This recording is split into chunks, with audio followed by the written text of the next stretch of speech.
Assalamualaikum warahmatullahi wabarakatuh. Perkenalkan, nama saya Meisya Royani dari 12KI Rombel E. Pada video kali ini saya akan menjelaskan tentang apa sih itu pengompasan. Tetapi sebelum lanjut ke pengompasan, saya akan menjelaskan sedikit tentang limbah padat.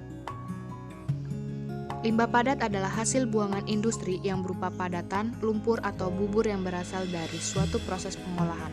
Limbah padat berasal dari kegiatan industri dan domestik. Limbah domestik pada umumnya berbentuk limbah padat rumah tangga, limbah padat kegiatan perdagangan, perkantoran, peternakan, pertanian, serta dari tempat-tempat umum lainnya. Jenis-jenis limbah padat berupa karet, kaca, plastik, kayu, kertas, dan masih banyak yang lainnya. Berikut macam-macam sumber limbah padat. Yang pertama, sumber-sumber limbah padat rumah tangga. Umumnya limbah padat rumah tangga berupa sisa pengolahan makanan, perlengkapan rumah tangga bekas, kertas, kardus, gelas, kain, limbah padat kebun atau halaman, dan lain-lain. Yang kedua, limbah padat dari pertanian. Limbah padat dari kegiatan pertanian tergolong bahan organik seperti jerami dan sejenisnya. Sebagian besar limbah padat yang dihasilkan selama musim panen dibakar atau dimanfaatkan untuk membuat pupuk.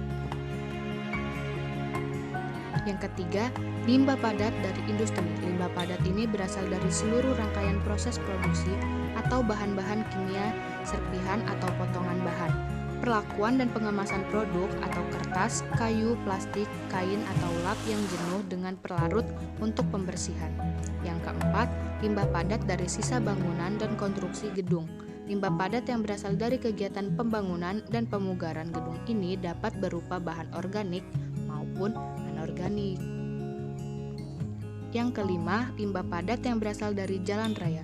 Limbah padat ini berasal dari pembersihan jalan yang umumnya terdiri dari kertas-kertas, kardus, debu, batu-batuan, pasir, sobekan ban, onderdil-onderdil kendaraan yang jatuh, daun-daunan, plastik, dan sebagainya.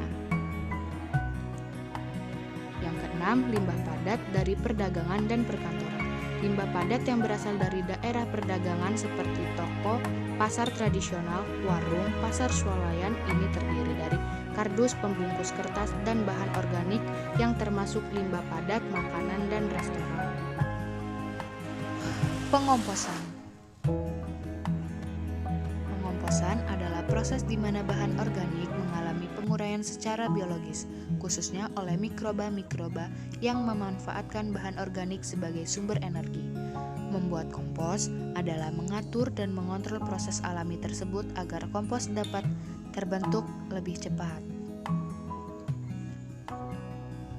Manfaat dari kompos. Kompos memperbaiki struktur tanah dengan meningkatkan kandungan bahan organik tanah dan akan meningkatkan kemampuan tanah untuk mempertahankan kandungan air tanah. Aktivitas mikroba tanah yang bermanfaat bagi tanaman akan meningkatkan dengan penambahan kompos. Aktivitas mikroba ini membantu tanaman untuk menyerap unsur hara dari tanah.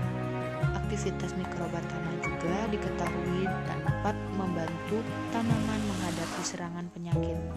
Tanaman yang dipupuk dengan kompos juga cenderung lebih baik kualitasnya daripada tanaman yang dipupuk dengan pupuk kimia. Misal, hasil panen lebih tahan disimpan, lebih berat, lebih segar, dan lebih enak. Kompos memiliki banyak manfaat yang ditinjau dari beberapa aspek. Aspek pertama, aspek ekonomi, menghemat biaya untuk transportasi dan penimbunan limbah, mengurangi volume atau ukuran limbah, memiliki nilai jual yang lebih tinggi daripada bahan asalnya.